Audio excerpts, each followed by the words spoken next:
vivais avec ma famille, nous étions heureux. Famille nombreuse, famille aimante, une famille joyeuse. Nous vivons simplement la vie avec ce qu'elle nous donne.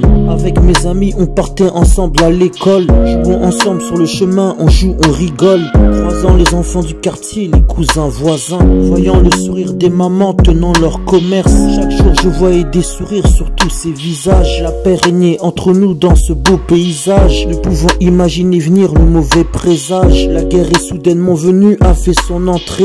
Et arrivé sans prévenir, on nous alertait. Les bombardements ont commencé dans mon quartier. Ont tout détruit, tout dévasté, ont changé le quartier. L'effondrement des bâtiments ont tué mes proches. Je dois m'enfuir d'ici car des hommes armés approchent.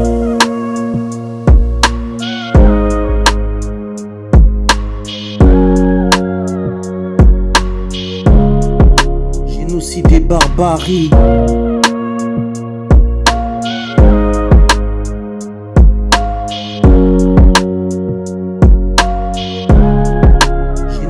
Barbarie. Je me suis donc enfui, j'ai couru sans mes amis. La panique nous a envahis, nous avons tous fui. Tous dispersés, l'odeur de la mort se faisait sentir. Des coups de feu, des bombes éclatent, des gens sont tués. Des barrages organisés, les femmes se font violer. Se font torturer avant et puis se font violer. Les autres attrapés sont découpés à la machette. L'horreur est arrivée et a ligoté la paix.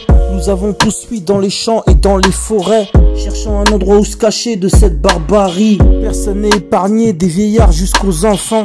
Quand je parle d'enfants, je parle même du nourrisson. Moi étant dans la forêt, je me suis retrouvé seul. Du haut de mes 12 ans, il fallait que je me cache. Entendant les cris, les hurlements, au loin j'ai peur. J'ai peur dans l'âme, mais il ne faut pas qu'on entende mes pleurs.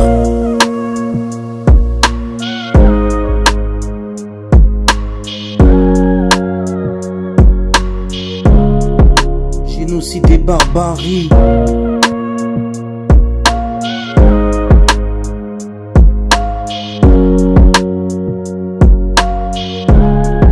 Génocide et barbarie. Encore dans la forêt, oui, je dois retenir mes pleurs. Pour ne pas qu'on m'entende, oui, je dois retenir mes pleurs. La guerre a fait l'entrée, le génocide a pris place, faisant la place à des trafics d'humains et d'organes, faisant la place à des trafics de chair et de sang.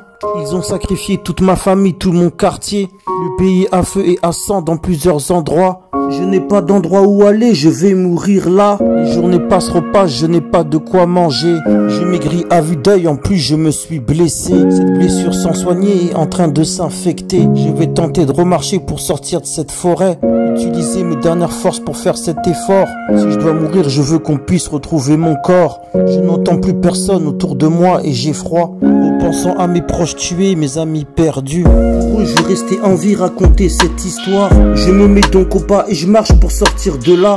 Arrivé à la sortie de la forêt, je vois personne. Plutôt personne de vivant que des cadavres au sol. Une vision d'horreur et macabre, je le souhaite à personne. J'espérais que c'était un cauchemar, mais non, c'est réel. Je continue à marcher prudemment et j'ai mal. Ma blessure s'infecte davantage et me fait très mal. Je choisis donc de m'arrêter là et faire une pause. Au même instant, je vois au loin une voiture qui arrive. Est-ce qu'ils vont me tuer ou me sauver? Je ne sais pas. J'essaie de me déplacer, de me cacher, j'arrive pas. La douleur est trop intensive et elle m'handicape. J'essaye alors de faire le mort, mais c'est déjà trop tard. La voiture était déjà là, des hommes sont sortis.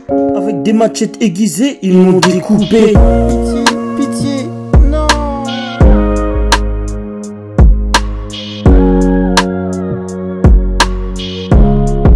Génocide et barbarie.